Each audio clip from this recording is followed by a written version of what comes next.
Canal Spoiler News. De crimes sexuais, lavagem de dinheiro, de contrabando de minério radioativo e até de assassinatos. E ainda assim, ele se considerava um homem de Deus. A face que você não conhece de João Teixeira de Faria, o João de Deus. Uma mulher é estuprada, leva 3 tiros e depois é jogada num rio.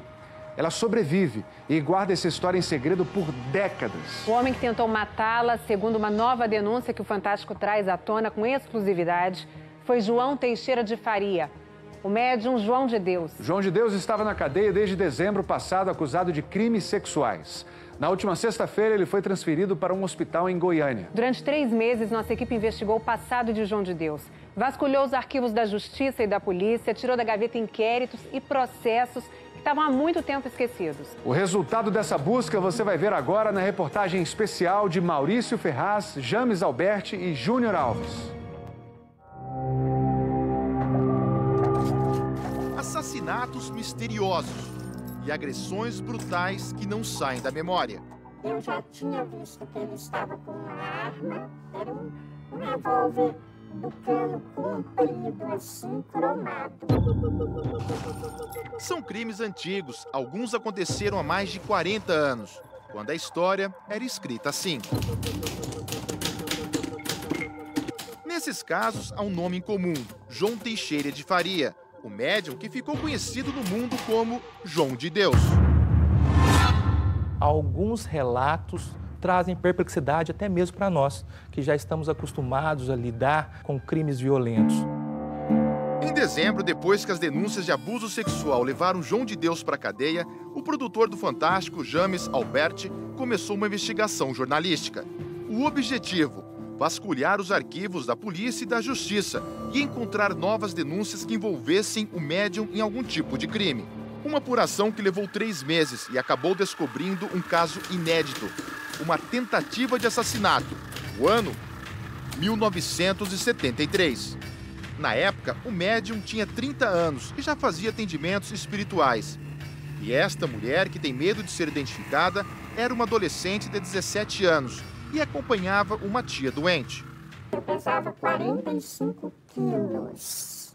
Eu era bem franzininha mesmo, mas que uma criança. Ao Fantástico, ela afirmou que João de Deus a levou de caminhonete de Abadiânia até uma ponte em Alexânia, também no interior de Goiás. Nossa equipe foi até lá. Eu perguntei para ele, onde estamos indo? Ele, fica quieta, vou só fazer uma limpeza espiritual. Bem aqui, embaixo da ponte, João de Deus teria abusado da jovem. Como o lugar fica numa área rural, distante da cidade, João de Deus teria ficado bem tranquilo, achando que ninguém ouviria os gritos de socorro. Eu estava com um vestido verde, tirou meu vestido, tirou minha calcinha, né? Tirou a roupa dele toda. Eu falei, não, deixa, eu vou casar, não faz isso não. Ela conta que o casamento seria dali a 2 meses e que nunca havia tido relações sexuais. Quando ele praticou ato sexual comigo, eu comecei uma hemorragia muito forte. Segundo a vítima, João de Deus teria ficado apavorado ao ver tanto sangue e tomou uma decisão: assassinar a tiros a jovem de 17 anos. A mulher diz que, primeiro, o médium bateu na cabeça dela. Eu pegava no cabelo assim, o sangue descia todo. Depois que ele me deu essa pedrada, aí que ele disparou a arma. Ela conta que foram pelo menos 3 tiros. Depois, João de Deus a jogou no rio e foi embora, achando que ela tinha morrido. Segundo a mulher, por sorte, um pescador a salvou. Me tirou dentro do rio. Eu falei, esse monstro me matou. Ele falou, não, você não morreu, menina. Eu vou chamar um carro lá na estrada para você ir para o hospital.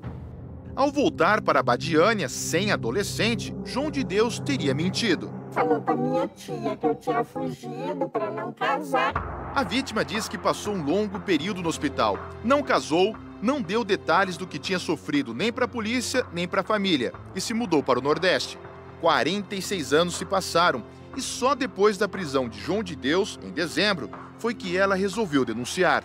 Ela foi acompanhada de psicóloga. A psicóloga, até ela mesma se diz perplexa com aquele depoimento, manifestou que viu coesão perfeita naquele depoimento.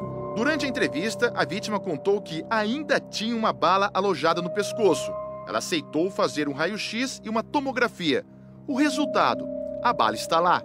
Aqui é o tiro que quebrou todos os meus dentes.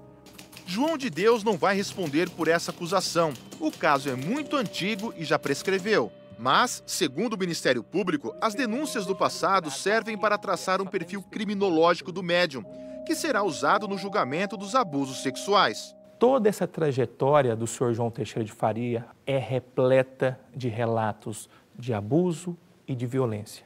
A casa do Inácio era um pano de fundo para uma série de crimes. Madrugada, 27 de janeiro de 1980. O taxista Delvanir Fonseca leva 2 passageiros. De repente, ele é morto a tiros. Os assassinos deixam o corpo no chão e fogem com o táxi. Uma testemunha disse à Polícia Civil e ao Ministério Público que o mandante do assassinato era João de Deus. E o motivo do crime? Traição. Na época, a mulher do médium estaria tendo uma relação amorosa com a vítima. A mulher negou a traição e João de Deus se disse inocente. Em sua defesa, ele chegou a apresentar uma escritura pública assinada pelos pais do taxista.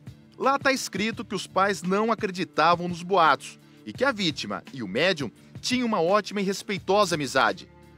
A polícia identificou um dos assassinos, mas ele nunca foi preso por esse crime. Em 1982, 2 anos depois do assassinato do taxista, João de Deus foi absolvido por falta de provas. A Badiânia era assim no começo dos anos 80.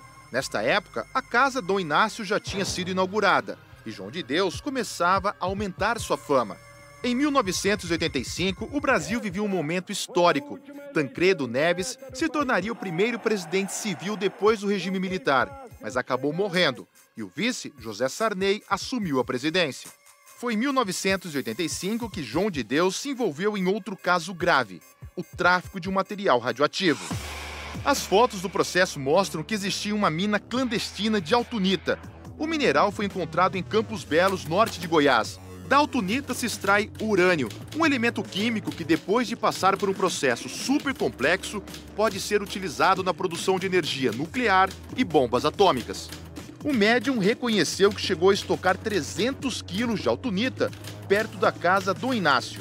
João de Deus queria ganhar muito dinheiro com material radioativo. Naquele ano, ele pegou os 300 quilos de minério que estavam escondidos numa chácara aqui em Abadiânia e mais 700 que estavam em outra cidade do estado. Com 1 tonelada, ele pretendia seguir de caminhonete até um aeroporto do interior de Goiás. No caminho, ele e outras 3 pessoas foram presas. João de Deus, que estava com uma arma na cintura, confessou o crime aos policiais. Este geólogo explica: na natureza, a autunita não oferece perigo. A radiação que ela emite não é maléfica ao ser humano a ponto de causar algum desconforto. Mas vender minério nuclear ilegalmente é crime, com pena de até 6 anos. O médium respondeu em liberdade e, para a justiça, disse que não sabia que tipo de minério era aquele. Para se defender, João de Deus também apresentou esta declaração registrada em cartório de um outro acusado. No papel, consta que o médium só faria o frete. Ele, por mais de uma vez, atuou no sentido de preservar a sua reputação, inclusive mediante a lavratura de escrituras públicas em cartório, declaratórias, no intuito exclusivo de forjar provas de sua inocência. E, mais recentemente, para tentar desvincular-se das acusações de abuso sexual. Só em 2000, 15 anos depois da apreensão do minério, saiu o veredito da justiça. O resultado? Não teve punição para ninguém. João de Deus foi absolvido. Vasculhando os arquivos da justiça e rodando mais de 3.000 quilômetros pelo estado de Goiás, o Fantástico também encontrou relatos de um suposto envolvimento do médium com o tráfico de drogas. Em 1988, ao ser preso, um criminoso disse que o médium tinha 2 aviões bimotores e suspeitava que as aeronaves eram usadas para a venda de drogas. E um traficante, um dos principais do Centro-Oeste, afirmou que nesta época traficava cocaína com João Curador, o João de Deus. Essas denúncias não foram investigadas. Não nos parece ser só coincidência esse número vultoso de fatos criminosos que circundam a pessoa do João Teixeira de Faria. Para a defesa, é preciso cautela ao se falar do passado do médium. Há casos em que ele foi absolvido e há outros casos que não tem prova alguma do que se fala. Já se falou até que ele fazia tráfico de bebê. Isso não se provou. Tem muita gente falando coisas sem a menor prova. Segundo o Ministério Público, João de Deus sempre teve uma rede de proteção para sair impune. Nada era investigado de forma rigorosa e policiais se tornaram capangas do médium. Rede formada por autoridades, delegados, formada por agentes da Polícia Militar, agentes da Polícia Civil, que possibilitou essa manutenção de abusos por todo esse prazo. Com a prisão de João de Deus, parte dessa rede de proteção começou a ser desmontada. Um delegado, uma delegada e um policial militar já são alvo de investigações. Inclusive, na sexta-feira, o Ministério Público apresentou denúncia contra o PM. E este é o delegado, Éder Ferreira Martins. Neste depoimento obtido com exclusividade pelo Fantástico, João de Deus confessou que deu dinheiro para o delegado Éder. Eu cheguei na casa dele e estava chorando. Eu falei, o que foi, Éder? O meu sobrinho vai morrer. Tem uma operação para fazer na cabeça dele, é um tumor que fica por 18 mil. Vai mandar que eu pago. Para o Ministério Público, isso foi propina. O delegado nega. Eu jamais solicitei qualquer ajuda ao João Teixeira ou qualquer outra pessoa da minha família.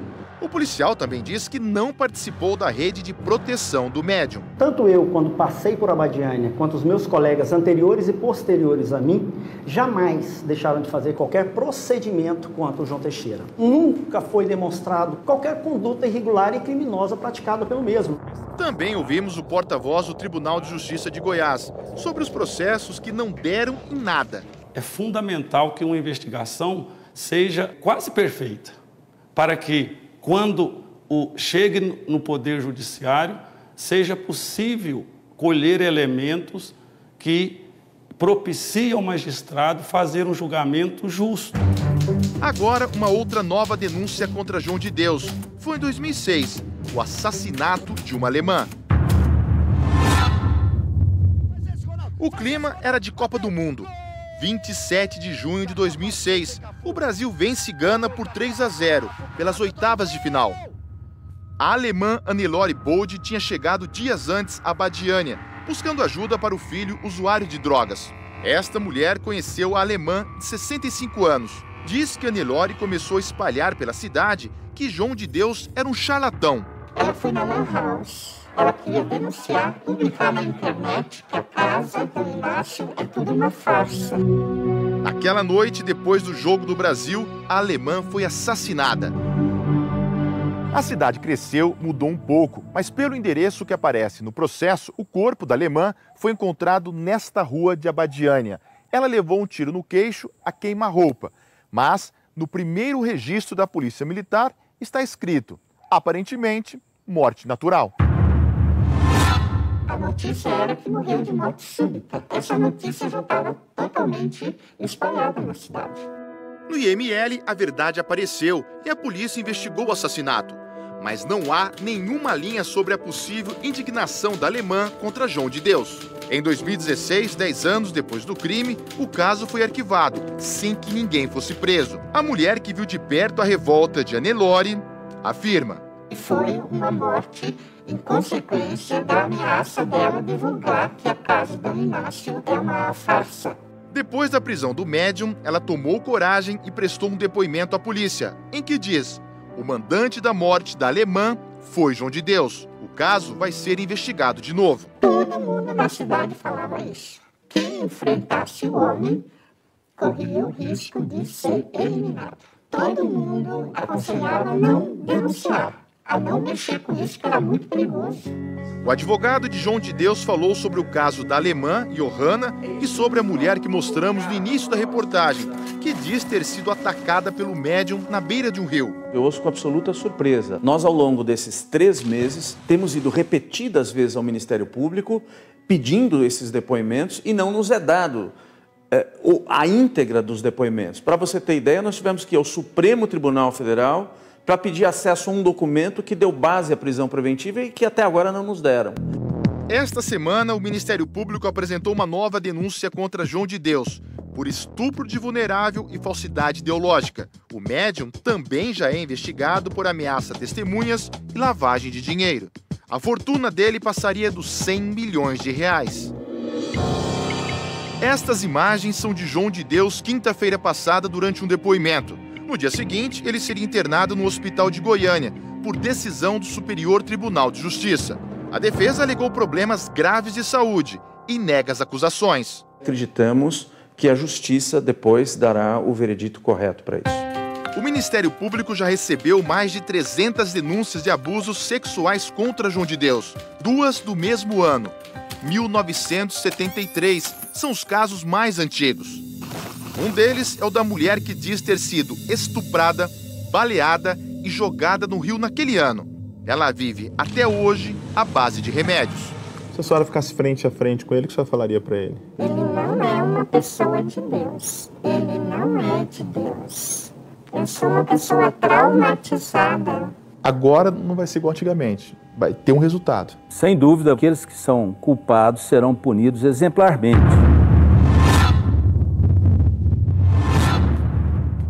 Canal Spoiler News. Para se manter atualizado e ser notificado com novas notícias, se inscreva no canal, ative o sininho e participe nos comentários. Se gostou, dê um like. Nos ajude divulgando o trabalho. Agradecemos pela sua participação.